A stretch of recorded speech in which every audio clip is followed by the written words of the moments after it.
Okay, so now let's move forward. अब हम discuss करेंगे प्री क्लैम्सिया में बेसिकली क्या होता है।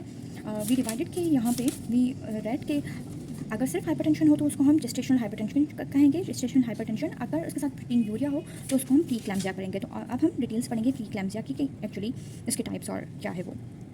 तो प्री क्लैम्सिया में वी नो कि ब्लड प्रेशर इंक्रीज होता है, प्रोटीनयूरिया होता है। प्रोटीनयूरिया का गोल्ड स्टैंडर्ड टेस्ट हम कैसे कंफर्म करेंगे, 24 hour protein urine which is greater than 3 gram पर 24 आवर्स और protein to creatinine ratio greater than 0.3, तो उसको हम कहेंगे प्री क्लैम्सिया। लेकिन अब प्री क्लैम्सिया की दो टाइप्स होते हैं, आइदर इट इज़ माइल्ड और सीवियर। अगर माइल्ड प्री क्लैम्सिया है तो उसमें क्या होता है, सिर्फ हाइपरटेंशन होती है which is greater than 140/90 and proteinuria of this range, ठीक।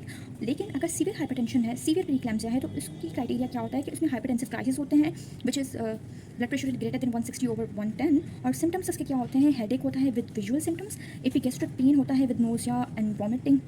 उसके अलावा नी रिफ्लेक्सेस इंक्रीज होते हैं। ये सारे अगर साइंस प्रेजेंट हो along with hypertension and proteinuria we call it severe hypertension.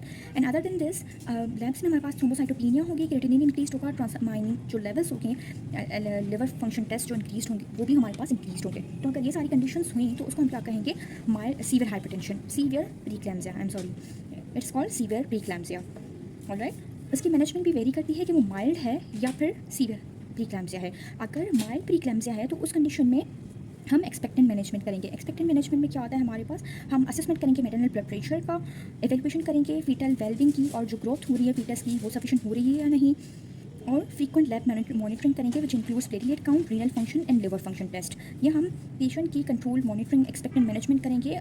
In case अगर पेशेंट को हाइपरटेंसिव क्राइसिस हुए, hypertensive crisis mean blood pressure greater than 160 और 110, तो उसकी हम IV लेबेटलॉल और जो भी इसकी मैनेजमेंट है वो करेंगे। Otherwise the patient is asymptomatic, he has only mild hypertension and mild proteinuria there, then we will manage this way. लेकिन अगर पेशेंट को सीवियर हाइपरटेंशन है, जिसके क्राइटेरिया यहाँ पे हमने डिस्कस किया, अगर पेशेंट को सीवियर हाइपरटेंशन है तो हम कैसे मैनेज करेंगे, हाइपरटेंसिव क्राइसिस को कैसे मैनेज करेंगे, अगर ब्लड प्रेशर उसका 160/110 ज़्यादा है तो हम ये मैनेजमेंट करेंगे। अगर पेशेंट का ब्लड प्रेशर 160 और 110 से कम है तो यूजुअली हम कोई भी एंटी हाइपरटेंसिव मैनेजमेंट नहीं करते, टॉलरेबल होता है, ठीक है वो। लेकिन अगर ब्लड प्रेशर 160 और 110 से ज़्यादा है तो फर्स्ट टाइम हमारी जो मैनेजमेंट होती है IV labetalol. IV labetalol is a drug of choice for hypertension in pregnancy. Even अगर जेस्टेशनल हाइपरटेंशन को भी ट्रीट करना हो, जिसमें सिर्फ और सिर्फ हाइपरटेंशन होती है, तो उस केस में भी अगर ज़्यादा हाइपरटेंशन है तो हम ओरल लेबेटलॉल या IV लेबेटलॉल, डिपेंड करता है कि कितना ब्लड प्रेशर है वो हम दे सकते हैं। I mean to say that IV labetalol is a drug of choice for hypertension in pregnancy. Alright, तो हमारे पास ये 3 चॉइसेस हैं। कब हम कौन सी ड्रग देंगे, हाइड्रोलाजीन हमारे पास आर्टीरियल डायलेटर है, ये हम दे सकते हैं। IV लेबेटलॉल जो हमारी ड्रग ऑफ चॉइस है, ये अल्फा एंड बीटा ब्लॉकर है, ये हम देंगे। लेकिन because it is a beta blocker as well, तो अगर किसी पेशेंट की pulse rate greater than less than 60 है या पेशेंट को ब्रेडिकार्डिया है तो उस केस में हम अवॉइड करेंगे लेबेटलॉल। ऑलराइट, और अगर और निफेटिपिन हम कौन सी कंडीशंस में अवॉइड करेंगे, जब पेशेंट को MSS होगी, क्योंकि पर निफेटिपिन जो कैल्शियम चैनल ब्लॉकर है वो हम ओरली देते हैं, तो अगर कोई पेशेंट को बहुत ज़्यादा वॉमिटिंग हो रही है तो हम अवॉइड करेंगे। लेट्स सपोज अगर हमारे पास सिनेरियो है जिसमें patients pulse is less than 60 and he is vomiting, she is vomiting, तो उस कंडीशन में हम क्या देंगे, फर्स्ट लाइन ड्रग हमारी कौन सी हो जाएगी, hydralazine, not labetalol, because the heart rate of patient is already decreased, ठीक। उसके अलावा पेशेंट को हम, because patient she has risk factor of developing eclampsia या सीजर्स, तो हम पेशेंट को इनपेशेंट मैनेजमेंट करेंगे, पेशेंट को एडमिट करेंगे और पेशेंट को मैग्नीशियम सल्फेट देंगे प्रोफाइलेक्सिस के लिए, so that she don't develop convergence. और ट्राई करेंगे कि हम डिलीवरी पेशेंट की लेस देन 37 वीक से पहले कर दें। मोड ऑफ डिलीवरी डिपेंड करता है कि अगर पेशेंट इज़ इन 39 वीक्स भी आई हैं और she is already in labour, तो हम नॉर्मल वजाइनल डिलीवरी ही करेंगे। लेकिन अगर उससे पहले आई है and she is not in labour तो हम पेशेंट को सिजेरियन सेक्शन ही करेंगे। अल्टीमेटली हमारा गोल ये होगा कि हम डिलीवर करते हैं before 37 week of gestation. Now eclampsia basically क्या था, सेम प्री क्लैम्सिया के फीचर्स प्लस अगर पेशेंट को जर्नलाइज्ड टोनिक क्लोनिक सीजर्स हो रहे हों 5 to 4 मिनट्स, तो उसको हम क्या कहेंगे, एक्लैम्सिया। ऑलरेडी पेशेंट को हाइपरटेंशन भी होना चाहिए, प्रोटीनयूरिया भी होना चाहिए, वो सारे क्राइटेरिया मीट होने चाहिए और उसके साथ पेशेंट को अगर कन्वर्जन्स हो रहे हैं तो उस कंडीशन को हम क्या कहेंगे, एक्लैम्सिया। और वो कन्वर्जन्स कौन से हो, generalised tonic clonic convergence. Alright, तो उसमें हम क्या देंगे, फर्स्ट टाइम तो हम पेशेंट को स्टेबलाइज करेंगे और अल्टीमेटली हम पेशेंट की डिलीवरी करेंगे। लेकिन स्टेबलाइज करने के लिए पहले तो अगर पेशेंट इज करंटली कन्वर्जिंग तो हम उसको लेफ्ट लेटरल पोजीशन में डाल के, अगर if she is in hospital तो हम ग्लूडियल एयरवे डालेंगे और उससे क्योंकि सक्शन भी हो जाएगी, सिक्रेशंस भी नहीं जाएंगी पीछे, और अगर एयरवे हमें ऑक्सीजनेशन भी करनी है तो वो इजीली उसे हो जाएगी। अदरवाइज पेशेंट को लेफ्ट लेटरल पोजीशन, पेशेंट के फेस को बेसिकली लेफ्ट लेटरल पोजीशन में हम इस तरह से रखेंगे।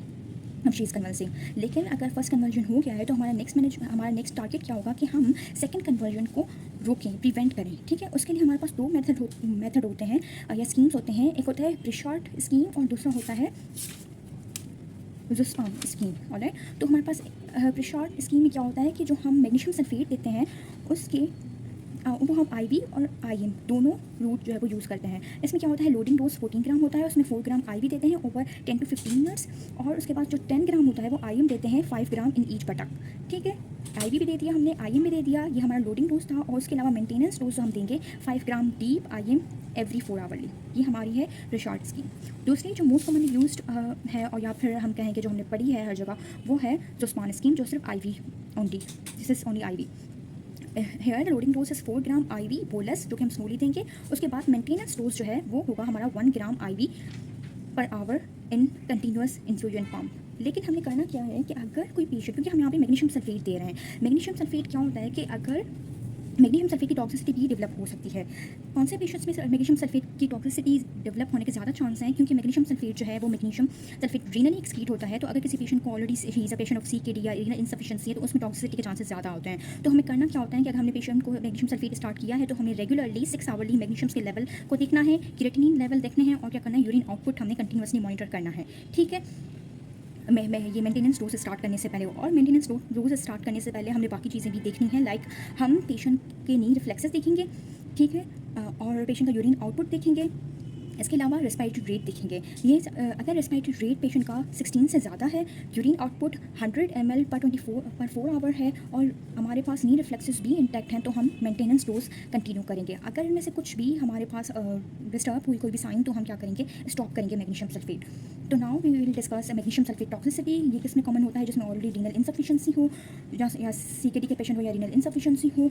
ठीक है, तो इस कंडीशन में हम मैग्नीशियम सल्फेट का जो मेंटेनेंस डोज है उसको मेंटेन करेंगे, डिक्रीज़ करेंगे। ठीक, टॉक्सिसिटी के साइंस हमारे पास क्या होते हैं, माइल्ड, मॉडरेट और सीवियर। माइल्ड में हमारे पास हाइपोरिफ्लेक्सिया होते हैं, हाइपोरिफ्लेक्सिया होता है, नोजिया और हेडेक होता है। Moderate signs of toxicity are areflexia, hypocalcaemia, और सीवियर में क्या होगा, रेस्पिरेटरी पैरालिसिस होगी और कार्डियक अरेस्ट होगा। बेसिकली मैकेनिज्म क्या है, मैग्नीशियम सल्फेट कैसे वर्क करता है, मैग्नीशियम सल्फेट जो है वो स्टेबलाइज करता है मेम्ब्रेन को, ताकि जो थ्रेशोल्ड है सीजर का वो डिक्रीज़ हो जाए। जब थ्रेशोल्ड सीजर का डिक्रीज़ होगा तो क्या होगा, सीजर्स नहीं होंगे, तो हम जो प्रिवेंट कर सकते हैं इस तरह से डिजीज़ को। लेकिन क्योंकि ये न्यूरोमस्कुलर ब्लॉकर है, तो ये मसल पैरालिसिस भी करेगा और कार्डियक टॉक्सिसिटी भी करेगा, कार्डियक मसल्स को भी करेगा। तो इसलिए बहुत ज़्यादा अगर टॉक्सिसिटी हो जाए तो हमें रेस्पिरेटरी पैरालिसिस भी हो सकती है और कार्डियक अरेस्ट भी हो सकता है। उस केस में हमें क्या करना है, हमने इमीडिएटली मैग्नीशियम सल्फेट को स्टॉप करना है, और calcium gluconate which is antidote of magnesium sulphate वो हम इमीडिएटली देंगे पेशेंट को। ठीक है, अगर टॉक्सिसिटी डेवलप हो गई है। उसके अलावा magnesium sulphate one thing is very important कि मैग्नीशियम सल्फेट हम दे रहे हैं वो हम कन्वर्जेंस के लिए दे रहे हैं, लेकिन एट द सेम टाइम हमें ब्लड प्रेशर को भी तो कंट्रोल करना है ना। मैग्नीशियम सल्फेट ब्लड प्रेशर को तो कंट्रोल नहीं करेगा, तो उस केस में हम क्या करेंगे, ब्लड प्रेशर के कंट्रोल के लिए हम IV लेपिटोल देंगे। IV लेपिटोल हम 20 मिलीग्राम ओवर 10 मिनट्स ये हम स्टार्ट करेंगे। अगर इससे हमारा कंट्रोल नहीं हो रहा तो हम अपना डोज इंक्रीज़ करते जाएंगे, और हम अपना dose increase maximum till 220 milligram कर सकते हैं। ठीक है, और अल्टीमेट हमारा गोल क्या होता है कि अगर पेशेंट को इक्लेम्सिया हो रहा है, सीजर्स हो रहे हैं, तो अल्टीमेटली हमारा क्या होता है गोल कि हम डिलीवरी करें। क्यों, because this is a pregnancy induced hypertension. अगर हम प्रेगनेंसी को ही टर्मिनेट करें, डिलीवरी कर दें, तो हमारी हाइपरटेंशन भी क्या हो जाएगी, एंड हो जाएगी। तो इसलिए अल्टीमेट गोल ये होता है कि आप डिलीवरी करके फीटस को बाहर निकाल दें। प्लेसेंटा जब आप रिमूव कर देंगे तो एबनॉर्मल प्लेसेंटेशन की वजह से जो सब कुछ हो रहा था हमारा, वही अगर आपने रिमूव कर दिया तो ओवर हाइपरटेंशन भी हमारी डिक्रीज़ हो जाएगी। तो होता क्या है, basically within 1 week postmortem period blood pressure जो है वो नॉर्मल हो जाता है, अगर आपने डिलीवरी टाइमली कर दी और उसको मैनेज कर दिया। ठीक, thank you so much for listening.